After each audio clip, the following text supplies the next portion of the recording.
একটা সময় দেশের ফুটবল মানেই ছিল আবাহনী মোহামেডানের দ্বৈরথ। এই দুই চিরপ্রতিদ্বন্দ্বীর ম্যাচ নিয়ে ফুটবল পাড়ায় সৃষ্টি হতো উৎসবের আমেজ, গ্যালারি থাকতো দর্শকপূর্ণ।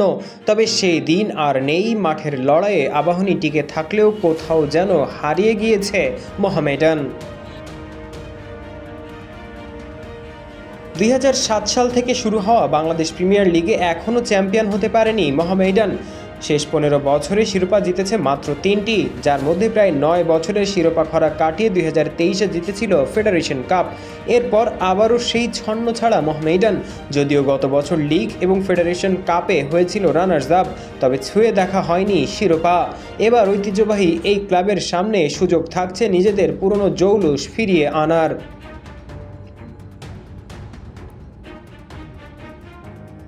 গত 5 আগস্ট গণ অভ্যুত্থানের মাধ্যমে নতুন বাংলাদেশের শুরু হয়েছে। এবার প্রথমবারের মতো আয়োজিত হতে যাচ্ছে বাংলাদেশ 2.0 চ্যালেঞ্জ কাপ।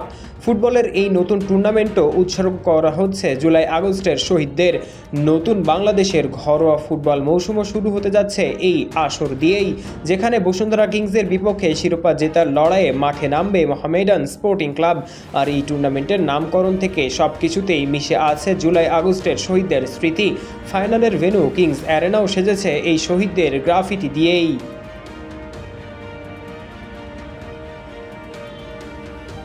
ইউরোপের বিভিন্ন দেশের মতো বাংলাদেশেও লিগ চ্যাম্পিয়ন ও ফেডারেশন কাপ চ্যাম্পিয়নের মধ্যে লড়াই দিয়েই শুরু হবে ফুটবল মৌসুম। তবে সর্বশেষ আসরের 3টি ট্রফি বসুন্ধরা কিংস জেতায় ফেডারেশন কাপে রানার্স আপ মোহামেডানের বিপক্ষেই নতুন এই টুর্নামেন্টে খেলতে হবে তাদের। এদিকে বাংলাদেশের যুব ও ক্রীড়া উপদেষ্টা আসিফ মাহমুদ সজীব ভুঁইয়ার সাথে আলোচনা শেষেই এই টুর্নামেন্টের নাম রাখা হয়েছে বাংলাদেশ 2.0 চ্যালেঞ্জ কাপ। বাফের সিনিয়র সহসভাপতি ও পেশাদার লিগ ম্যানেজমেন্ট কমিটির চেয়ারম্যান ইমরুল হাসান বলেন, এখন থেকে ফুটবলের প্রতিটি মৌসুম শুরু হবে এই টুর্নামেন্ট দিয়ে।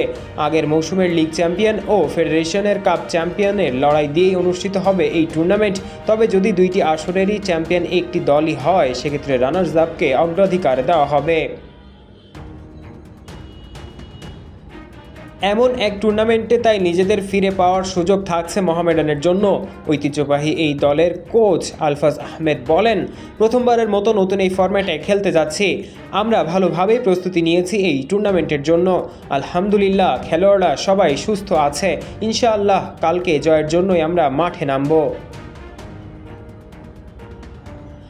এদিকে বাংলাদেশ 2.0 চ্যালেঞ্জ কাপের জন্য এরই মধ্যে সাজানো হয়েছে কিংস অ্যারেনা, যেখানে প্রতিটি স্ট্যান্ডে জুলাই শহীদদের গ্রাফিতি আঁকা হয়েছে, যেখানে স্থান পেয়েছে শহীদ মুগ্ধ থেকে শহীদ আবু সাইদ প্রমুখ। এছাড়াও শোনা যাচ্ছে এই টুর্নামেন্টের প্রাইজ মানি যাবে জুলাই শহীদ স্মৃতি ফাউন্ডেশনে, যা নিয়ে আপত্তি নেই কোনো দলেরই। শুক্রবার বিকাল 5টায় বসুন্ধরার ডেরায় অনুষ্ঠিত হতে যাচ্ছে নতুন এই টুর্নামেন্ট, যেখানে মোহামেডান স্পোর্টিং ক্লাবের সামনে সুযোগ থাকছে আবারও নিজেদের পুরনো ঐতিহ্য ফিরিয়ে আনার। পারভেজ ইমাম, অন ফিল্ড।